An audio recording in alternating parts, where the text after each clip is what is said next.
অনেক বাচ্চার পায়খানাটা রেগুলার না, অর্থাৎ তার হয়তো 2-3 দিন চলে যায় পায়খানাটা রেগুলার হচ্ছে না।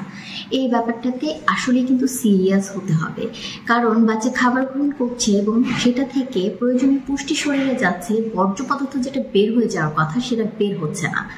তাহলে সেই জায়গাটায় কী ধরনের পদক্ষেপ নিতে হবে সেটি নিয়ে কথা বলবো।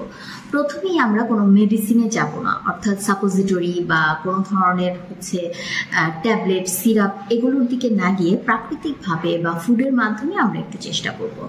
আপনারা একটা কাজ করতে পারেন, আলু বোখরা বা বহেরা নামের যে মশলাটা সাধারণত পোলাও, রোস্ট এই ধরনের ইউজ করা হয়, বীজটা ফেলে দিয়ে ওই মাংসর অংশটুকু টানা 15 দিন আপনার বাচ্চাকে দিয়ে দেখতে পারেন।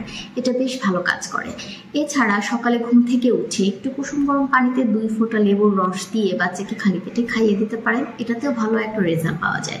আর ইসবগুল খুব ভালো কাজ করে, কিন্তু অনেক বাচ্চাই দেখা যায় যে ইসবগুলটা পানিতে গুলানোর পরে গ্রহণ করতে চায় না। সেক্ষেত্রে যে কাজটা করতে পারেন, অন্যান্য জুস যদি তৈরি করে থাকেন সেক্ষেত্রে পরিমাণটা কম দিয়ে ইসবগুল জুস তৈরি করে দিতে পারেন। পাশাপাশি পেটের কিছু এক্সারসাইজ আছে যেটাতে আসলে বাউল মুভমেন্টটা ঠিকভাবে হয়, সেগুলো যদি আপনার বাচ্চাকে দিয়ে করাতে পারেন তাহলে দেখা যায় যে পায়খানা যে এই 2-3 দিন পর পর সে করছে সেটা কমে আসে।